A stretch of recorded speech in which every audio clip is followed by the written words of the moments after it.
Vaginal health గురించి and వాటి యొక్క ఏదైతే మీరు ఒక ప్రోడక్ట్ ఒక సొల్యూషన్ తీసుకొచ్చారన్న సొల్యూషన్ గురించి చెప్తారు. మామూలుగా మీరు అన్నట్టు వెజైన్ అనేది స్వతహాగా క్లీన్ చేసుకునే క్యాపబిలిటీ ఉన్నటువంటి ఒక అవయవం.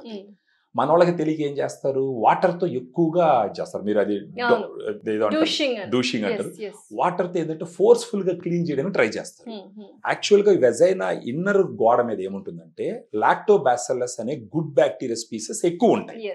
అవి ఎక్కువ ఉండడం వల్ల ఇన్ఫెక్షన్స్ రాకుండా రక్షక బట్టలాగా కాపాడుతూ ఉంటాయి.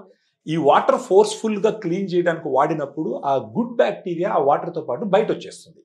అప్పుడు ఏమవుతుంది, అక్కడ ఉన్నటువంటి కొంత బ్యాడ్ బ్యాక్టీరియాకి ఆ ఎన్విరాన్మెంట్ చాలా ఫ్రెండ్లీగా తయారవుతుంది.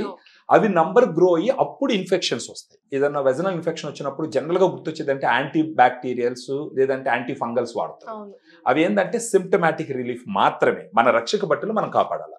అలా కాపాడాల్సి వచ్చినప్పుడు ఫెమిడిలైట్ అనేది ఒక ప్రోడక్ట్.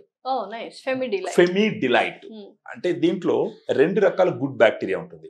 లాక్టోబాసిల్లస్ రామినోసిస్ HN001, తర్వాత లాక్టోబాసిల్లస్ అసిడోఫిలస్ LA14. అయితే ఇప్పుడు కొంతమంది డాక్టర్స్ వెజైనల్ వాషెస్ యూస్ చేయకూడదు అంటారు కదా, సో వాటికి అండ్ దీనికి డిఫరెన్స్ ఏంటి? And this is a tablet form, right? ఇది క్యాప్సూల్ ఉంటుంది. వెజనల్ వాషెస్ అనేటివి ఏంటంటే మేడప్ విత్ కెమికల్స్ అన్నమాట. ఆ కెమికల్స్ ఫ్రీక్వెంట్ గా వాష్ చేసుకోవడానికి అసలు వాష్ చేయకూడదు ఫస్ట్ ఆఫ్ ఆల్. లేదు ఫ్రీక్వెంట్ గా వాష్ చేస్తూ ఉన్నారు అంటే ఈ కెమికల్స్ వల్ల ఇరిటేషన్ వస్తుంది, అక్కడ రెడ్నెస్ వస్తుంది, బర్నింగ్ సెన్సేషన్ వస్తుంది, ఇన్ఫ్లమేషన్ వస్తుంది. అది ఫైనల్ గా వెజైనటిస్ కి మారిపోతుంది. వాళ్ళు ఒక ప్రివెంటివ్ గా ఒక వెజైనల్ హెల్త్ ని కాపాడుకోవడానికి వాడవలసినటువంటి ఒక సప్లిమెంట్ వచ్చేసి ఫెమిడిలైట్. So prevention is better than cure. Absolutely. It's good to use once in 6 months, for example, ఒక 1 month తీసుకొని you keep it aside. Nice. ఆ తర్వాత 6 months తర్వాత again you take it for 1 month and keep it aside. Definitely. So కింద scroll అవుతున్న number కి call చేసి if you have any vaginal health issues please do contact. And dietitians కూడా ఉన్నారు, female dietitians.